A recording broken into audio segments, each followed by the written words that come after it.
that the reason they were toppling is because they had never had to face resistance. That the wind is actually necessary for the health of a tree, because it's against the blowing of the wind that the roots have to dig in. That's good. Welcome to the Hope in Real Life podcast with Jason Gore. Our team is passionate and committed to bringing you more hope in the everyday, real areas of your life. If this conversation and content is valuable for you, please do us a favor. Like, subscribe, and even share. You never know how valuable it could be to share a little bit of hope with someone else. Let's get the conversation started. Well, welcome to Season 2 Hope in Real Life podcast. Thank you all for tuning in. We are here this week with pastor, speaker, author, former NFL player, college All-American, and as we heard in a previous episode this season, botanical garden walker, Leonce Crump Jr. Leonce, how you doing this morning? You're never going to let that go, are you? Never going to let it go. Not going to let it go. We are here this week to talk about a topic that is very near and dear to my heart. I know it's near and dear to your heart. It's two men who really want to see the world become a better place. We want to see lives change. We want to see people experience the life that we believe that God's created them to experience, regardless of what our listeners believe, how that fits in. That's what we're after.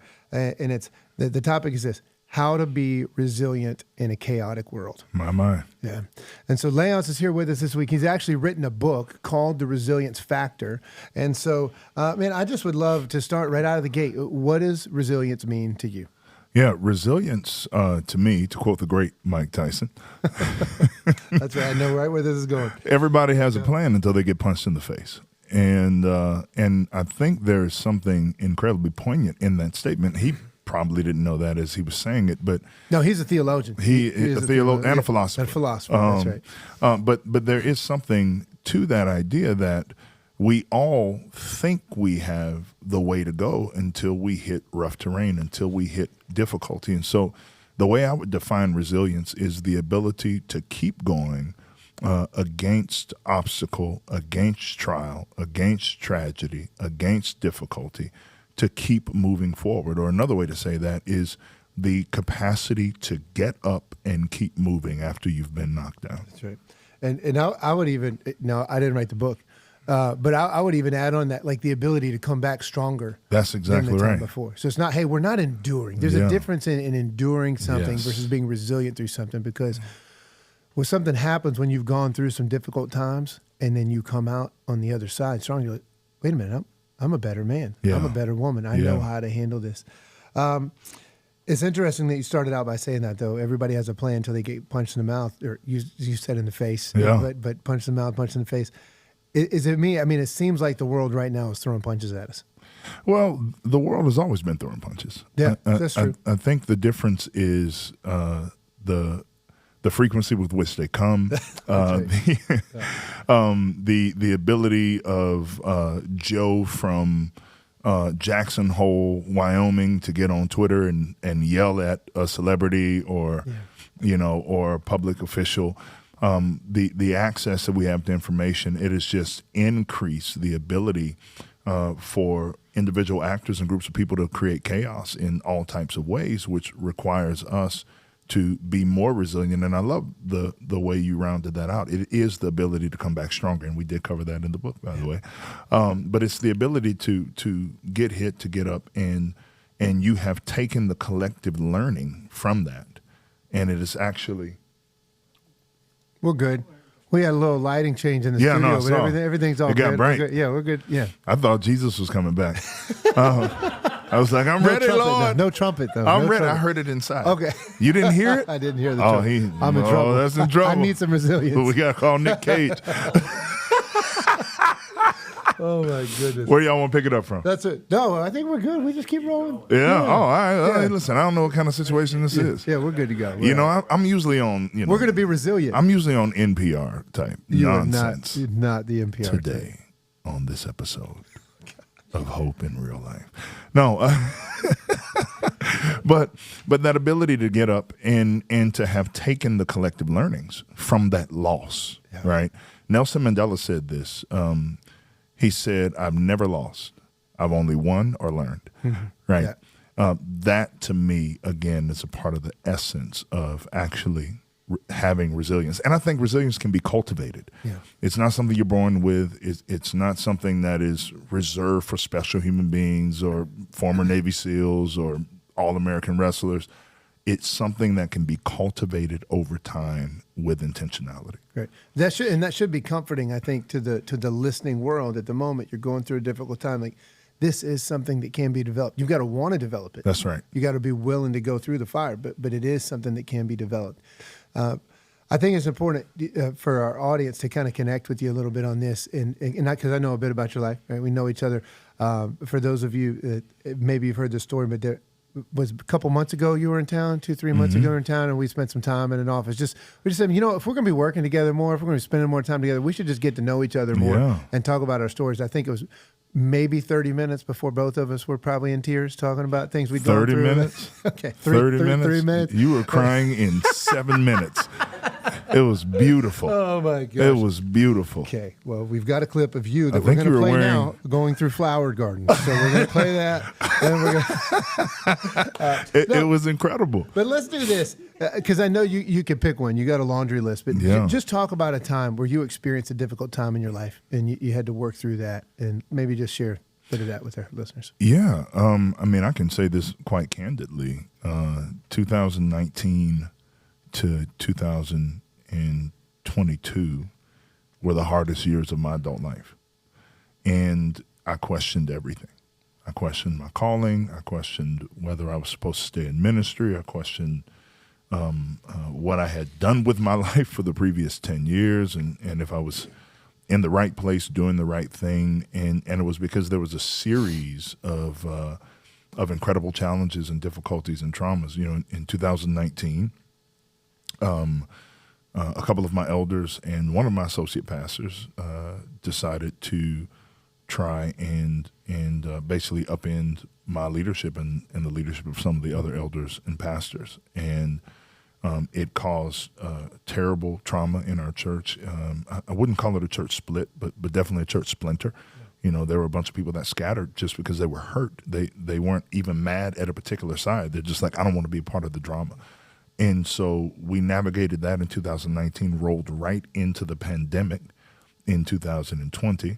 And leading a church you can't see is incredibly challenging. And because we were in the city of Atlanta, I don't know if you guys followed this on the news, but our governor and our mayor were fighting every day. Right. The governor was like, go back to church and do your thing. And the mayor was like, if I catch more than 5 people in that building, I'm going to shut you down forever. Right. And so we were caught in this limbo where we didn't gather for 14 months. Wow. 14 months.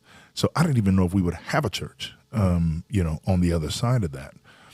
And then in the midst of that, my younger brother was fighting cancer. And all through 2019, while I was on this legitimate battlefront in our church, my brother's fighting cancer, and I couldn't be there for him the way that I wanted to be when I look back in hindsight, because, I couldn't know then that he was going to end his fight with cancer, a few years later, which was in September of 2021. And so these last few years have been one hit after another. And I can say this without any reservation or compunction. If I hadn't had a life, some of the things we shared when we were together, of having to find a way to regroup and recalibrate on the other side of tragedy and move forward stronger than I was, if I hadn't taken the time to cultivate that through academics, through sports, through family drama, which we don't even have time, I think that's where the tears started. That's right.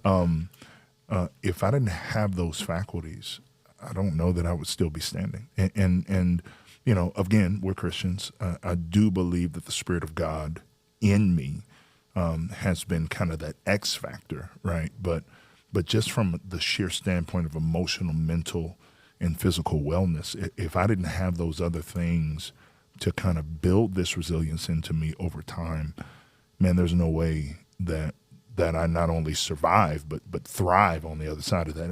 And that's the word. It's not, and endurance is survival.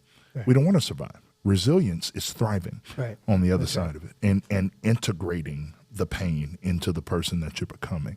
And I feel like that's a lot of what 2023 has been is a period of integration. And those are the cycles we go through. We go through pain, we go through trauma. We either repress it or we integrate it, or we expel it and take it out on other people. And I feel like this year has been the integration process of, how am I doing not being able to call my brother every day? How am I doing knowing that the men who did what they did have, started a new church and continue to try and spread rumors? How am I doing recovering from 14 months of not being able to gather with our church and wondering if we're going to make it after we had just bought our largest building ever? Right. By the way, 2 months before the shutdown, we bought 12.5 acres and 100,000 square feet.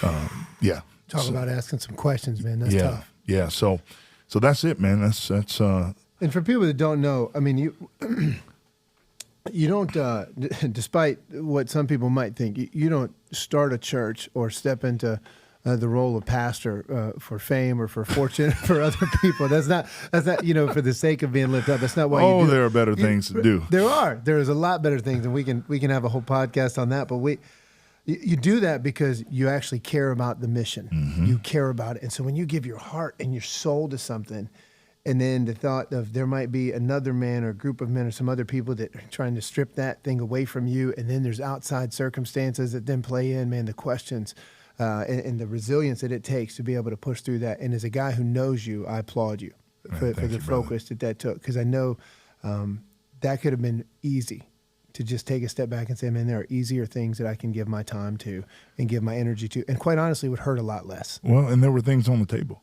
Yeah. I had multiple job offers through 2019 and multiple opportunities to just bail. But when I looked at kind of the cultural ethos of bailing out when it gets hard, I didn't want to replicate that pattern. And honestly, in a lot of ways, there are things in me that just wouldn't allow it. Right. And even though the thoughts circulated through my mind. We are going to take a brief break from our show to let you know about a resource that we are making available to you. If you're looking for a resource on personal development or spiritual enrichment, then you've got to check this out. It's a free tool. Now, free to our listeners. Free is good. It was not free for us to create, but free for our listeners, made specifically for anyone who's looking for a bit more hope in their everyday life. Listen to the features: daily devotions, parenting tips, financial resources, marriage insights. There's even a community where you can share prayer requests if you've got things going on in your life, and you can see and know that other people are praying for you. This is going to be available in early January. We'll make sure everybody knows. Stay tuned. Keep looking for it. We'll have it out. But listen, tomorrow can be better than today, and hope is possible, even in real life. Let's get back to the show. Yeah. And we might come back to that little thing that we get in our head sometimes that won't let us do that. But I want to do this because some folks might be listening, and we talked about this before the show, but I kind of have I'd be lying if I didn't say I had an agenda. I didn't have an agenda with this topic. Passionate agenda. Yeah, that's exactly right. Because I do believe the world, like you said, it's always been throwing punches, but it seems like right now they're just coming faster and faster and faster and harder and harder and harder. And I want to be careful how I say this, but maybe it's circumstantial. Maybe COVID had a big impact on this, but it doesn't seem like the majority of the population is as good at taking those shots and wanting to come back stronger. And so, but I desperately believe that the world, that there is more hope out there than what we realize right now. Yeah. And so I think we've probably got some listeners, even if they're not going through something right now, maybe they've got kids, maybe they've got young kids. And we don't always get to choose the battles, right? Sometimes the battles choose us. And that develops resilience if we push through it the right way.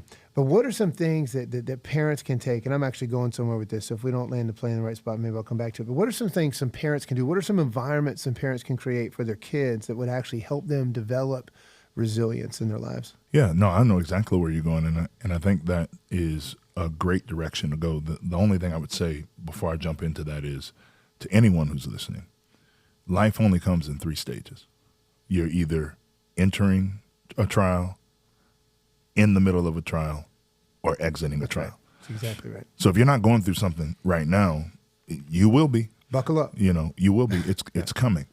And putting your head in the sand and hoping that it passes is not the way to do it. And so I think teaching our children that at an early age comes with intentionality. A couple of things that I've done personally is create environments of challenge for them and environments of difficulty. We're kind of in a moment right now with our son. He told me he wanted to wrestle.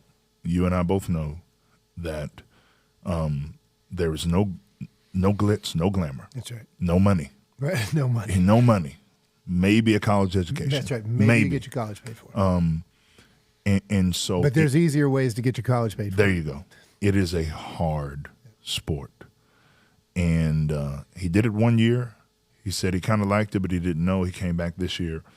Well, it turns out he's been, quietly telling my wife that he doesn't want to wrestle. He's just been doing it because Dad did it.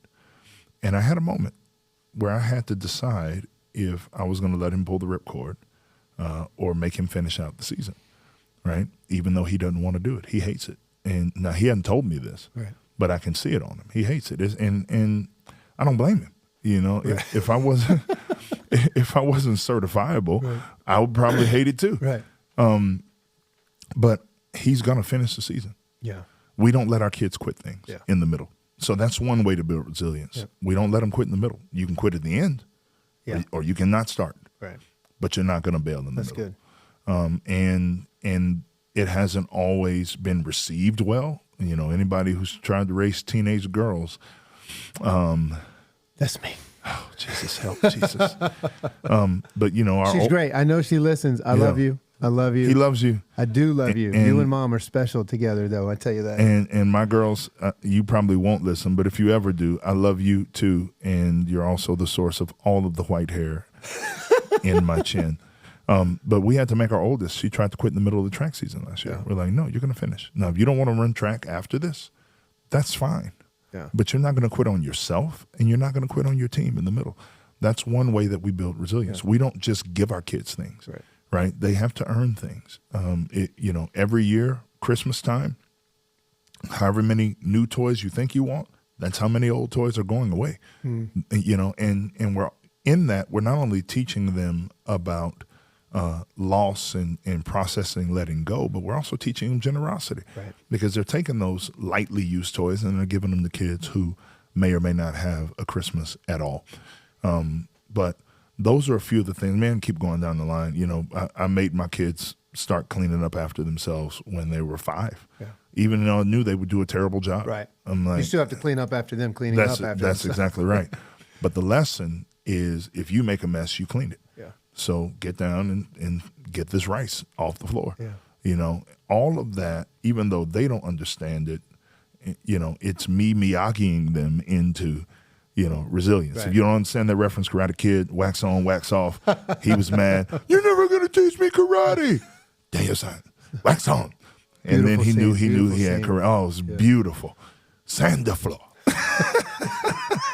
It was so great. And all of a sudden he's like, oh, I know karate. I'm like, yeah, dummy, I've been teaching you the whole time.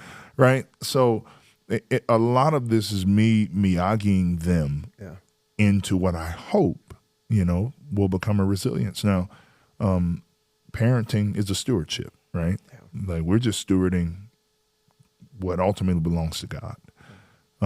And so I'm trying to be the best steward I can. And all I can do is hope that the results are what we're putting in. Yeah, I can say, and it's, I'm not the guest on this episode, so we're not going to get into this, but I went through some challenging times in leadership roles in between 2020, 2022, in that way. Yeah. So, but I can honestly say, man, the wrestling for me was one of the things going through life. Now, I didn't realize it, that I'd actually gone through some challenging times and some trauma that probably is what led to me being able to thrive in the wrestling environment. You mentioned being certifiable.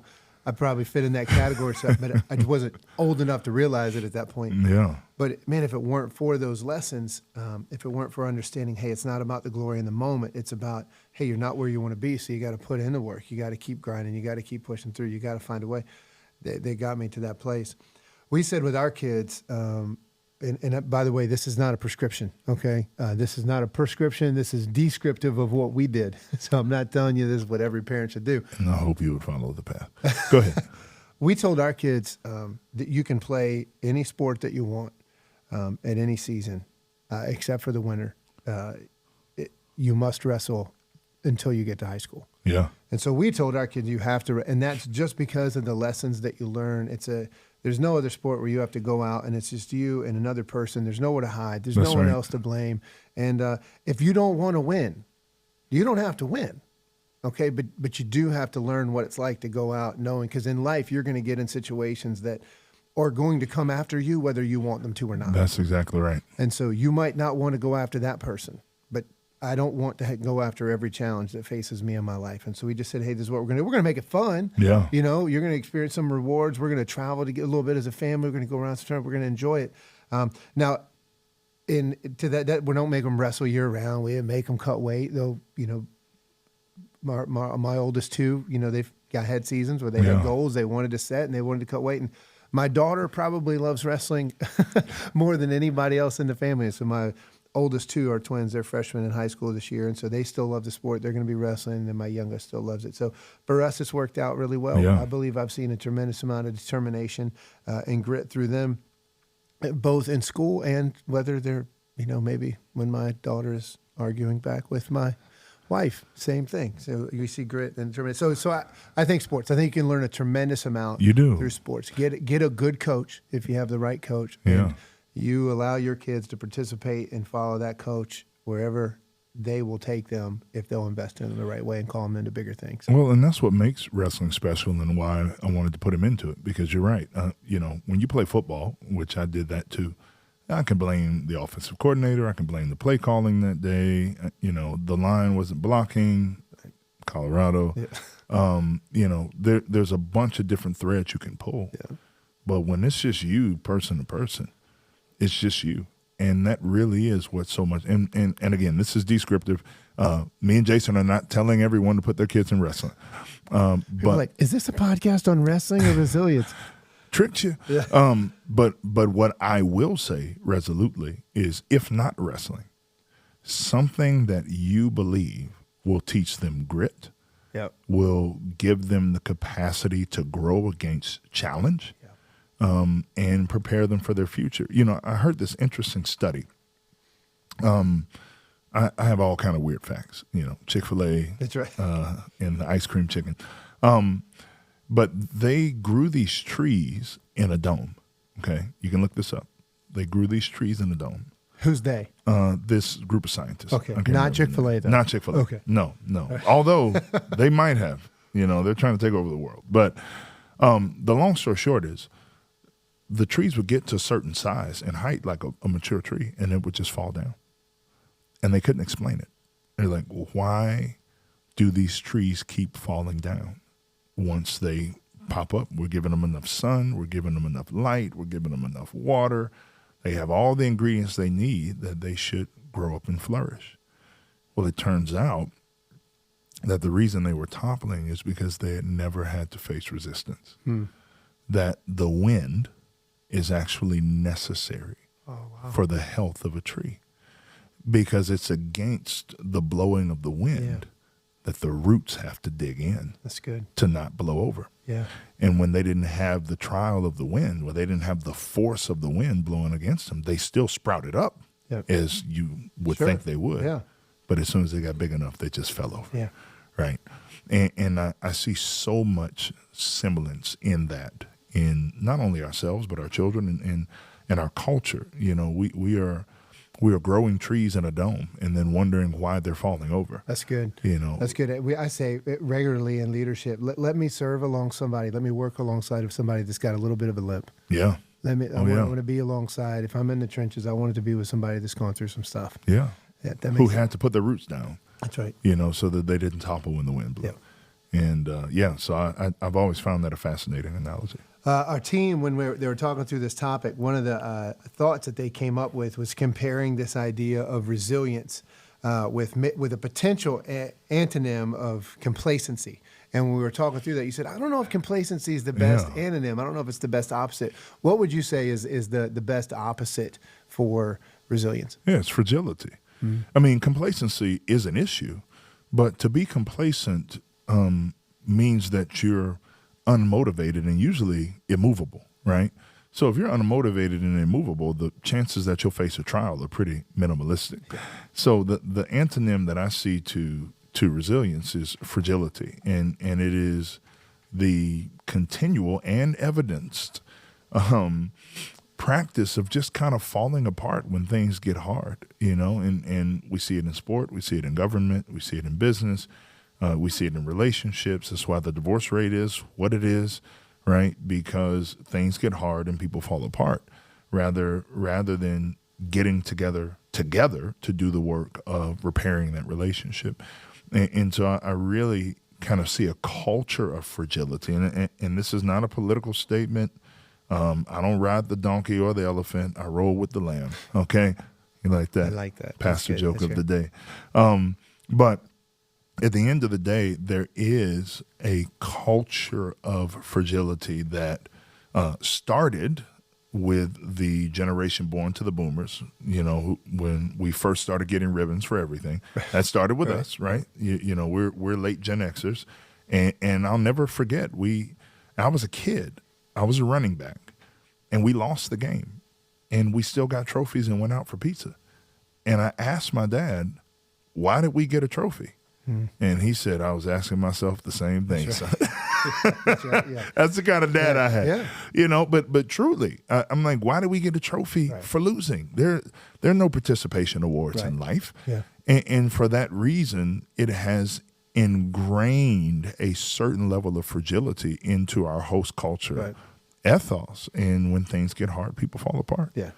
And so I would ask you this, the truth is this podcast, this episode is probably going to go a little bit longer than some of the others, probably because it's something near and dear to both mine and your heart, and so that's okay. People can listen to it on the way to work and on the way home. But so say we've got a listener right now. Yeah. We've talked about resilience. We've talked about some ways that you can build resilience with your kids.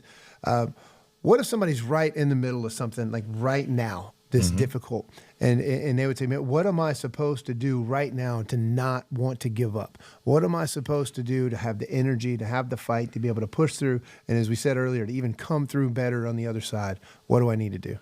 Yeah, number one, remind yourself of the why. That's good. Why are you in this? For me, my why that kept me in the church was I want to see people's lives fundamentally changed by the good news of the gospel. I believe it. And I believe when people encounter Jesus, their life is changed forever. That's my why. And if I can hold on to that why, then it will help to pull me through. The second thing I would say is a period of recalibration, right? You need to step back and ask the question, how did I get here? How did I get here? And do I see some steps toward daylight, right? The third thing I would say is getting the wisdom or advice of a trusted mentor or another leader. What would you do in this situation? Here's what I'm facing. Everything in me tells me I want to give up, but I'm fighting to move forward. Have you seen this before, and how did you handle it? What did you do? The fourth thing I would say is, particularly for you Christians out there, and it really should be the first thing, is to pray. Yeah, right. Ask the Lord to give you strength that you don't have, and He will. The Bible literally says He will supply every need, right? So ask Him I had to do that, dude. Listen, there were days in 2019 where I just laid on the floor in my office, face down, crying out to the Lord, saying, please end this. Get me out of here or get them out of here, but please end this. I had to cry out to the Lord. And every time, not only would He give me renewed strength, right? Doesn't the psalmist tell us that He'll renew our strength like the eagles, right? Even the youths grow tired and faint, but those that wait on the Lord, He will renew their strength. Every time I would come out of one of those seasons of prayer, not only would I have renewed strength, but I'd have new ideas, new focus, new clarity, to the point where, in the middle of this conflict, we're still trying to just have church. Yeah. And one of these guys grabs me in between services, and he's like, "Hey, I need to talk to you." And I said, "Yeah, no." And he's like, "What do you mean, no?" I said, "My focus is them. They're my priority. The people in that room. You are not my priority today. You can schedule a meeting like everybody else," right? Where in the preceding weeks, I was trying to have every meeting I could because I was trying to do damage control and put out all the fires. So that was a strength that came out of prayer, and then the last thing I would say, and I really do believe in this, is every leader needs a counselor and a coach. You need a counselor to help you process your emotions and your traumas, and your own blind spots and issues. And you need a coach to give you perspective on your leadership decisions and challenges. Yeah. If you're stuck right now, if you'll do those 5 things, I really do believe you'll not only get unstuck, but you will have energy to move forward in whatever you're facing right now. And one thing I think that's common through all of those is you wouldn't do this if you didn't believe that there was something better on the other side. And that's the why. That's the why. It goes right back to the beginning. And you mentioned scripture earlier, but James says we consider joy when we face trials because we know there's something in us that's being developed. There is a purpose for the pain. There's a reason why we're going through it. If we can believe that, we can grab hold of it. That's going to give us some gas to be able to work through these things. Lance, wrapping up, where can we find your book? Where can we find The Resilience Factor? The Resilience Factor. You can find it anywhere books are sold. Amazon.com is a great place, but also Barnes & Noble and any other bookstore. And I will ask that if you get it and if you like it, which you will because it is really good, please leave us a review on Amazon. That helps us with the algorithm because algorithms run our lives now. They do. Greatly appreciate your time being here with us. As always, one of these days, maybe we'll get to live life in the same city. Who knows? We'll see how that works out. I'll just go ahead and say it here. We've been asking the Lord. People here online. So grateful to spend time with you talking about resilience. Thank you for modeling that for us. Thank you for investing in that for all of our listeners. Love spending time with you. Thank you all for tuning in this week. If this is valuable, if you know somebody that in your life is going through a difficult time, please share this episode with them. Point them to The Resilience Factor. Great resource. Love you guys. Looking forward to seeing you on the next episode.